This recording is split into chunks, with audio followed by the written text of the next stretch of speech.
Olá, eu sou o Curtius e você está no Cult Books.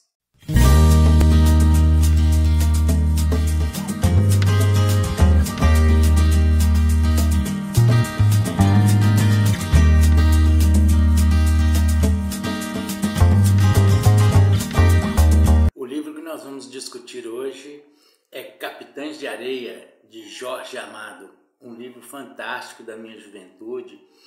Um livro fabuloso que foi traduzido em mais de 46 idiomas.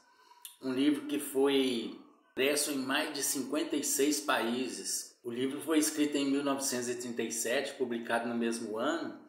E já nesse ano ele foi fortemente perseguido pelo governo daquela época. E foram queimados mais de 1000 exemplares em Salvador. Em 8 de dezembro do mesmo ano, o livro foi confiscado junto com outros autores como José Lins do Rego e também foram apreendidos e queimados em praça pública. Em 1968, o livro se transformou em filme e em 1989 a Rede Bandeirantes o transformou numa minissérie com 10 capítulos. Em 2011, Cecília Amado também transformou o livro em filme em homenagem ao seu avô. Capitães da Areia apresenta um narrador onisciente, ou seja, aquele que sabe tudo o que acontece na trama, conhece extremamente bem os personagens, o enredo, o que vai acontecer, o que já aconteceu. A obra ela acontece com um tempo cronológico, ou seja, pela passagem do tempo, e existe também um tempo psicológico que é marcado pelos pensamentos dos personagens. Não há um protagonista, a obra se resume ao fato daquele bando de garotos que vive pelas ruas de Salvador e que são conhecidos como os Capitães de Areia. É um romance moderno de denúncia social e ele é marcado muitas vezes pela oralidade, pelo linguajar chulo, que é uma característica muito forte de Jorge Amado e do modernismo brasileiro. Os menores que são vivenciados na obra são crianças de 9 a 16 anos que vivem pelas ruas da capital baiana, a cidade de Salvador, e eles vivem em um velho trapiche, à beira da praia, abandonado no cais do porto. Grande parte da história vai acontecer nas ruas de Salvador, no mercado de Salvador, aonde esses menores furtam, roubam ou pedem dinheiro nas ruas para comer. Eles costumam também andar pelo corredor da Vitória, que é uma área nobre de Salvador, e ali eles são capitaneados por Pedro Bala, um menor de 14 anos que tem uma cicatriz no rosto, e ele é filho de um ex-estivador do cais. Vale lembrar que Pedro Bala é um garoto valente, e essa cicatriz ele adquiriu quando começou a chefiar o bando na disputa pela liderança. Vale destacar também alguns outros personagens além de Pedro Bala, como Pirulito, Professor, Sem Pernas, Gato, Almiro, Volta Seca, João Grande, Dora, Boa Vida, Ezequiel, Barandão e alguns outros que já são adultos, como o Padre João José, a Mãe de Santo Aninha e o Estivador. A rotina do grupo consiste em vaguear pela cidade à procura de comida, realizando pequenos furtos, mas eles também participam de outras cenas muito interessantes. Eles buscam atender a pedidos de um ou outro cidadão da cidade de Salvador, como a Mãe de Santo Aninha, em que eles vão à cadeia local para resgatar uma santa. Além disso, eles organizam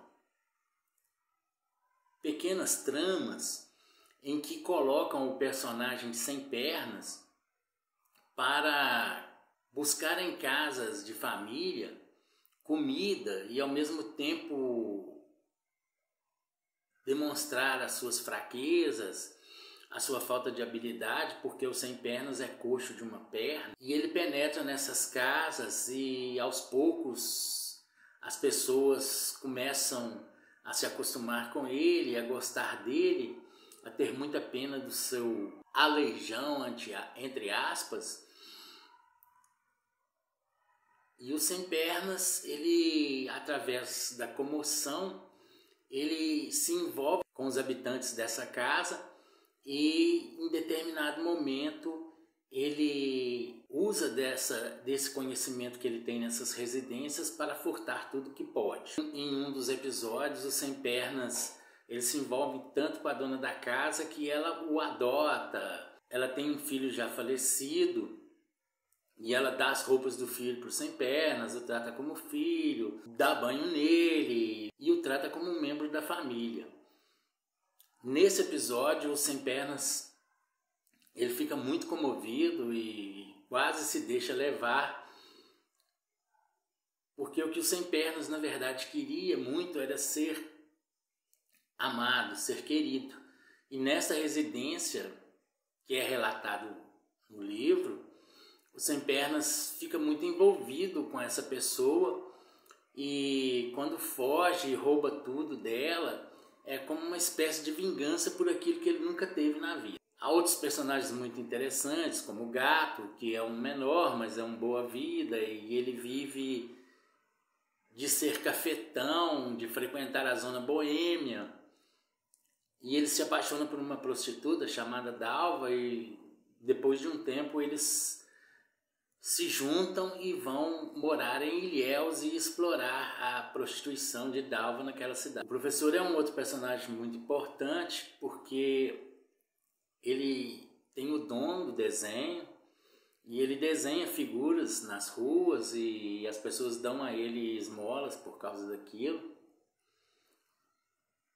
E ele é como se fosse o intelectual do grupo, ele cria as estratégias para invadir as casas e no futuro ele vai se transformar num pintor e vai morar no Rio de Janeiro. Uma figura muito importante no livro é o Padre João José, que de certa forma adota essas crianças que frequentam o Trapiche. Ele é um dos quase únicos personagens a conhecer onde os capitães se escondem, e ele leva a religião. Um dos membros do grupo vai para o seminário, também que há no enredo momentos de homossexualismo, eles são muito violentos sexualmente. Pedro Bala se apaixona por Dora e eles são presos em determinado momento num orfanato. Pedro Bala sofre muito nesse orfanato, mas consegue fugir com a ajuda dos outros membros do grupo. E eles vão resgatar Dora no outro reformatório para meninas. Porém, Dora estava muito doente, mas mesmo assim eles a resgatam, levam para o Trapiche, mas ela morre de tuberculose. É bom a gente reconhecer que, apesar do livro se tratar da história de menores, ele conta a história de crianças que vivem ao abandono na cidade de Salvador e que vivem de pequenos furtos, vivem de roubar, mas repartem esse roubo com outros personagens mais pobres, e que são crianças muito sofridas. À época do lançamento do livro, ele fazia uma forte crítica social a um problema que até hoje no Brasil a gente convive, que é a das crianças no abandono, que vivem mendigando pelas ruas das grandes cidades brasileiras. Os Capitães da Areia é um marco que, apesar de contar histórias de criança, ele, na verdade, é um livro adulto, um livro de forte crítica social aos sistemas vigentes hoje e antigamente no Brasil, mas é um livro fortemente interessante, um livro que nos leva pelas ruas do Salvador, pelos momentos da cidade do Salvador de então, por aquele grupo de crianças que são ousadas e ao mesmo tempo muito inteligentes e que se organizam de uma forma muito forte para poder sobreviver naquela cidade, para comer, para conviver, e ao mesmo tempo eles estão crescendo, e ao mesmo tempo que eles crescem, eles vivem todos os processos sociais daquela época. Pedro Bala é fortemente atingido pelo fato do pai ter sido um estivador que morreu numa greve, e no futuro ele vai se tornar um estivador. João Grande, que era um personagem forte do livro, vai se tornar um marinheiro no futuro. O Sem Pernas é perseguido pela polícia e se suicida pulando do alto de um prédio. E além de todos esses problemas, ocorre na cidade do Salvador um violento surto de varíola, que eles chamam de bexiga. Esse surto é tratado como uma vingança que os orixás trazem para a Bahia para perseguir os mais ricos e proteger os mais pobres. Esses momentos de misticismo entre a religião católica e o candomblé são muito vividos na obra, como também isso é muito vivido em outras obras de Jorge Amado. A crítica social presente da vida desses menores na rua foi muito censurada na época. Apesar de todos esses momentos de crítica social, da relação das crenças religiosas, da questão do abandono e do descaso das autoridades, Capitães de Areia é um livro que tem uma narrativa simplesmente fantástica. E essa narrativa envolve o leitor em toda a trama que acontece no livro. Vale dizer que é a tristeza com que esses meninos se deparam da vida que eles levam, da infância que eles não tiveram, das famílias que eles não possuíram, do abandono do amor, da falta do amor. Apesar da história girar em torno dessas crianças, existe uma grande crítica que hoje nós percebemos das pessoas que moram da rua, das pessoas que moram ao léu e que estão abandonadas, que não têm família, e que se envolvem em incidentes criminais, em pequenos furtos, com a única finalidade que é de se alimentar e de sobreviver.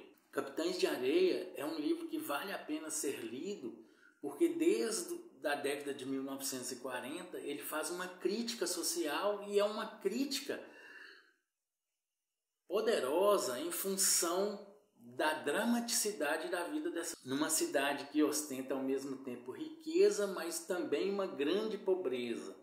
Vale a pena trafegar pelas praças, ruas e pelo mar de Salvador, por suas praias, e perceber que numa cidade tão rica, numa cidade tão envolvente, há pessoas totalmente desprovidas de amor, de carinho, de atenção e de provimento. Eu li Capitães de Areia aos 13 anos de idade, porém depois o reli várias vezes em função de perceber que em cada momento da minha vida ele retratou alguma coisa diferente. É uma obra viva, porque ela tem relação com os dias atuais. É uma obra de um grande escritor baiano, um grande modernista, que conseguiu traduzir nas letras todo o sentimento e toda a relação que o seu estado e a sua cidade produziram nele. Capitães de Areia necessariamente é uma obra que tem que ser lida, que vale a pena ser lida. Bom, eu vou me despedindo por aqui, deixando para todos um grande abraço, agradecendo pelos 101 inscritos que nós já conseguimos ter, agradecendo aí aos primeiros inscritos do meu canal, o primeiro deles o meu filho muito querido Bento, agradecer aos outros também que iniciaram comigo, o Gustavo Parrini, o professor Cristiano, a minha querida Silvia, e pedir para que vocês se inscrevam no canal, dê um like no vídeo, comentem com seus parentes, com seus amigos, com suas amigas, com seus namorados, namoradas, mulheres, maridos, filhos, filhas, primos, primas, enfim, se inscrevam no canal, dê o like no vídeo e vamos levar essa cultura literária para muito mais pessoas. Um grande abraço e até a próxima.